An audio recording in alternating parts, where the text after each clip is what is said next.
I didn't know the quiet way my clients kept my number saved would end up louder than my boss's last name. The day it happened, my boss didn't even look uncomfortable, which is what messed with me the most. We were in the glass conference room with the city view everybody pretended not to notice after the first month, and he had that polite smile people use when they think they're being generous. He said, "This isn't personal," which is always how you know it is.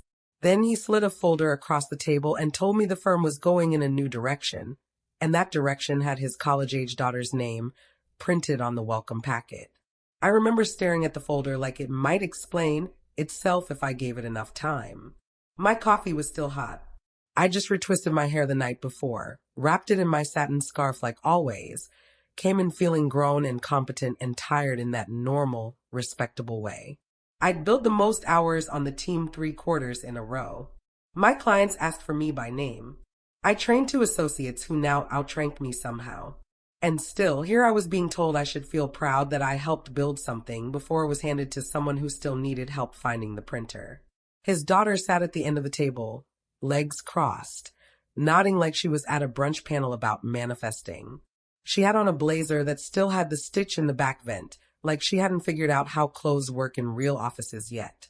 She smiled at me, not mean, just blank, like I was an Uber driver she wouldn't tip because the ride was already paid for. "I hope you don't feel blindsided," my boss said, which almost made me laugh because I felt exactly that. Blindsided. Like somebody rearranged my life while I was still in it. He said they'd give me 2 weeks severance and a great reference. He said his daughter had fresh ideas, that clients liked a younger energy.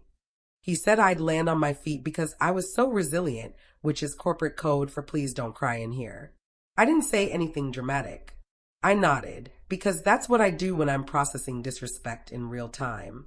I gathered my notebook, slid my chair back without scraping it, and walked out with my shoulders straight because my mama raised me to never give folks a show they didn't pay for. But inside, something cracked. Not loudly, just enough to let everything leak. By the time I got to my desk, word had already traveled. Offices move faster than group chats when it comes to bad news. A couple people gave me that tight-lipped look that says, "I don't want to get involved, but I saw what they did to you." One associate hugged me too long. Another pretended to be on a call. I packed my framed Howard graduation photo, my plant that never quite recovered from winter, and the mug a client gave me that said, "Don't play with her." I almost left the mug. Almost. The elevator ride down felt longer than the 3 years I gave that place.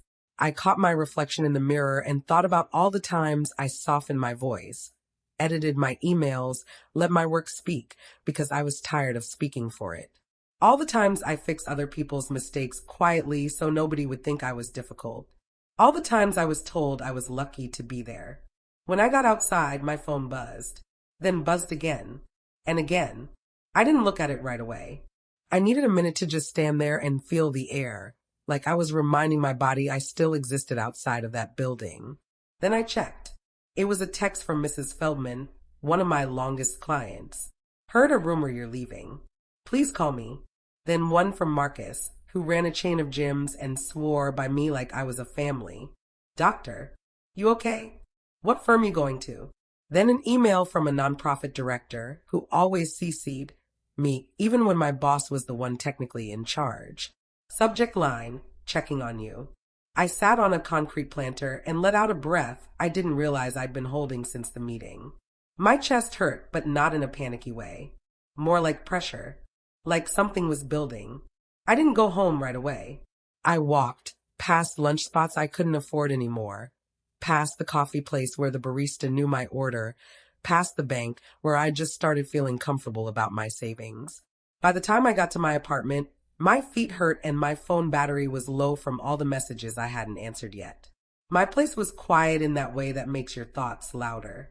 I dropped my bag, kicked off my flats, and stood in the kitchen staring at nothing.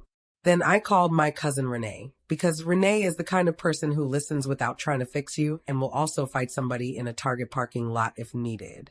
"They did you dirty, didn't they?" she said before I could even explain. "They replaced me with his daughter," I said, and hearing it out loud made it real in a way I wasn't ready for. There was a pause, then Renee sighed. "Of course they did. Because why not?" We talked until my phone died, And after, I sat on the couch in the dark with my plant on the floor next to me, leaves drooping like it was tired too. I thought about calling my mama, but decided against it. She loves me, but she also believes in endurance like it's a personality trait. She would have said something about seasons and God's timing and how I shouldn't burn bridges, and I didn't need that yet. What I did need was to show my face somewhere I was known. Somewhere people remembered me before my title. Which is how I ended up saying yes when my aunt texted about the family cookout that weekend.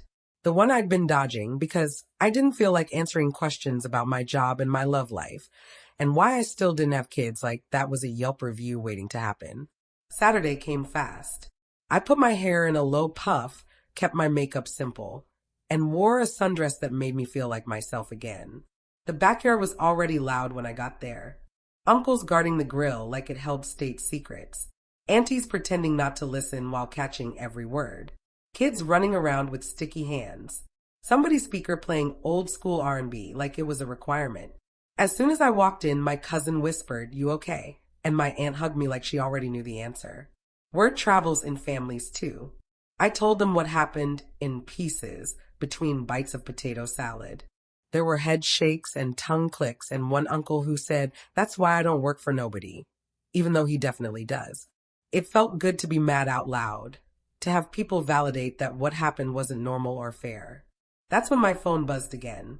I checked it, expecting another sympathy text. Instead, it was an email from Marcus. I talked to a friend who's starting a boutique firm. They want to meet you. Monday. I stared at the screen, then looked up at my family, who were arguing about whether the mac and cheese was baked long enough. I smiled, small but real. Monday came, and the meeting felt different from the start. No glass walls, no performative diversity posters, just a woman about 10 years older than me who looked me in the eye and asked real questions. She told me she was building something client-centered, that she'd heard my name come up more than once. She said, "If you come here, I want you because of who you are, not who you're attached to." I didn't sign anything that day. I went home and sat with it. Thought about stability. Thought about risk. Thought about the fact that my old firm still had my clients' files, my work, my reputation. I wondered how many people would actually follow me if I stepped out on faith. The answer came without me asking. One by one, my clients started calling, asking where I was headed, saying they didn't feel comfortable staying without me, saying things like, "You know our business better than anyone, and we trust you." I was careful, professional, didn't badmouth anyone. Just told the truth, that I was exploring options, that I'd keep them posted. By the end of the week, my old boss emailed me, asked if I'd been poaching, said it was inappropriate for clients to reach out like this. I read it twice, then closed my laptop and went for a walk. I wasn't angry. I was focused. I accepted the offer at the new firm on Friday, signed the papers with a pen they let me keep. I sent a calm, courteous email to my old boss thanking him for the opportunity and wishing the firm continued success. I didn't mention his daughter. I didn't need to. What I didn't know yet was how far this ripple would go, or how small he'd start to look once the water settled. I just knew that for the first time in a long time, I wasn't shrinking myself to fit somewhere I'd already outgrown. And that was only the beginning. If you want to hear what happened when my old firm realized their clients weren't bluffing, and how my boss tried to rewrite the story once the numbers started talking, just say continue. By the time my old firm realized their clients weren't bluffing, my name had already stopped being a rumor and started being a problem. It happened quietly at first. A couple of transfer requests. A few emails asking where to send documents. Nothing dramatic. Nothing that could be blamed on one person. Just movement. The kind you feel before you see it. I'd be at my new desk, still getting used to the fact that nobody micromanaged my tone or rewrote my emails to sound friendlier, when my phone would light up with another familiar number. Another client wanting to follow me, not the logo. What surprised me wasn't that they wanted to come. It was how offended my old boss seemed by the idea that loyalty could exist outside of him. He sent another email, longer this time, all corporate polished frustration. He reminded me of non-solicitation clauses, of professionalism, of how disappointing it was that I'd chosen this route. Like I'd taken a shortcut instead of the long, uphill road I'd already climbed barefoot. I forwarded it to the attorney at my new firm without comment. She read it, raised one eyebrow, and said, "He's nervous." That was it. No lecture. No panic. Just an observation. And somehow, that steadied me more than any pep talk could have. The first time I ran into my old boss after everything shifted was at an industry mixer downtown. I almost didn't go. I was tired, and part of me didn't feel like putting on a confident face when my emotions were still catching up with my circumstances. But my cousin's voice was in my head, reminding me that hiding never protected anybody. I wore a black jumpsuit, simple, nothing flashy. My hair was pulled back clean, edges laid, but not screaming for attention. When I walked in, I felt eyes. Some curious, some apologetic, some calculating. The room buzzed with that fake loud networking energy, people laughing too hard, clinking glasses like they were sealing deals with ice.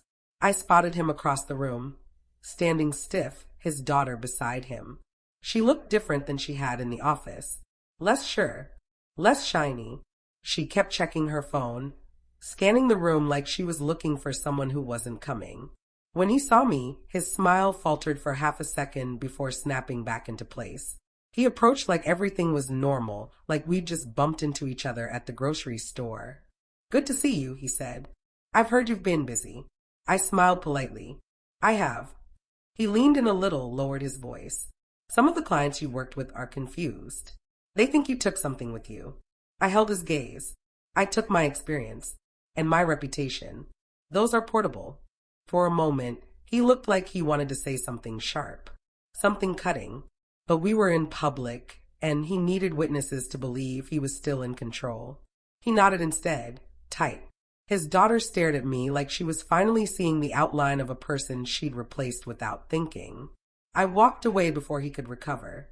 Not because I was afraid, but because I didn't owe him another second of my energy. That night, 3 more clients emailed me before I even got home. The real shift came a month later when my new firm announced its quarterly numbers. We were still small, still growing, but the spike was impossible to ignore. My clients made up a significant chunk of that growth, not because I dragged them, but because they chose me. The managing partner pulled me aside after the meeting and said, "You're not just an asset here. You're a cornerstone." I went to the bathroom afterward and cried quietly in a stall, pressing toilet paper under my eyes like I was back in college. Not sad tears, released tears, the kind that come when your body finally believes what your mind has been trying to tell it. Word got back to my old firm fast. Industry gossip always does. Suddenly, I was getting LinkedIn messages from people who barely remembered my name when we worked together. Compliments, congratulations, invitations to coffee. I ignored most of them. Validation hits different when it shows up late. Then came the call. It was from HR at my old firm, which already told me something was off. They asked if I'd be willing to have a conversation about my departure. I almost laughed. Almost. Instead, I said I'd listen. The meeting was virtual. My old boss was there, his tone noticeably softer, and a woman from HR who kept nodding sympathetically like she was watching a sad movie. He said they wanted to clear the air. Said there had been misunderstandings. Said maybe the transition hadn't been handled with the care it deserved. Then he said something that finally clicked all the loose pieces together. He admitted that a few major clients had formally complained. Not about me leaving. About how I was let go.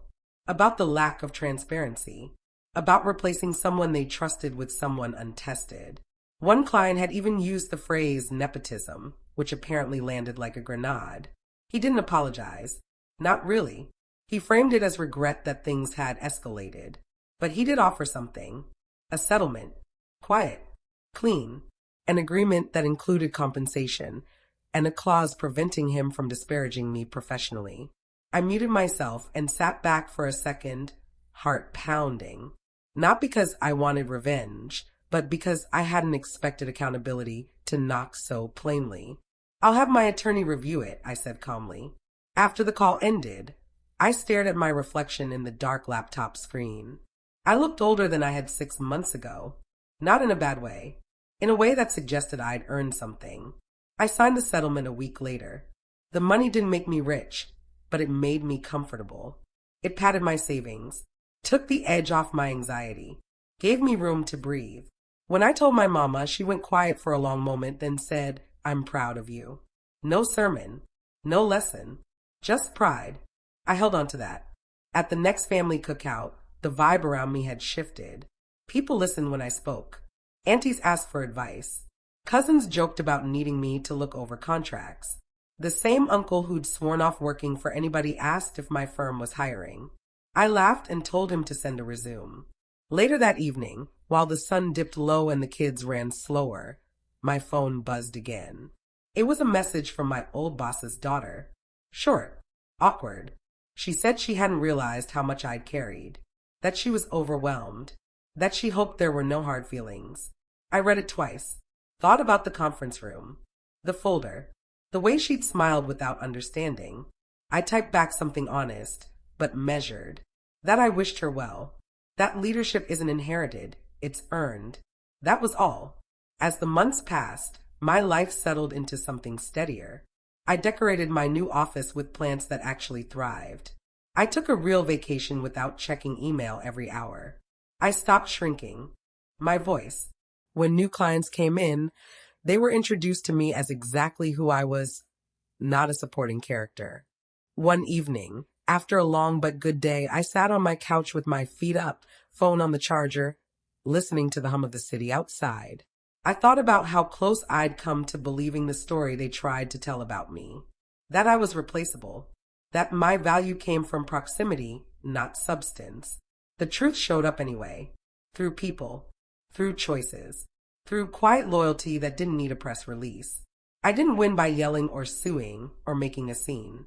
I won by being undeniable. By letting my work walk where I was told I couldn't. By trusting that what I built inside myself couldn't be handed to somebody else, no matter whose last name they had. And every now and then, when my phone lights up with a new client asking specifically for me, I smile to myself and think about that conference room, about how sure they were I'd disappear. Turns out, I was just getting started.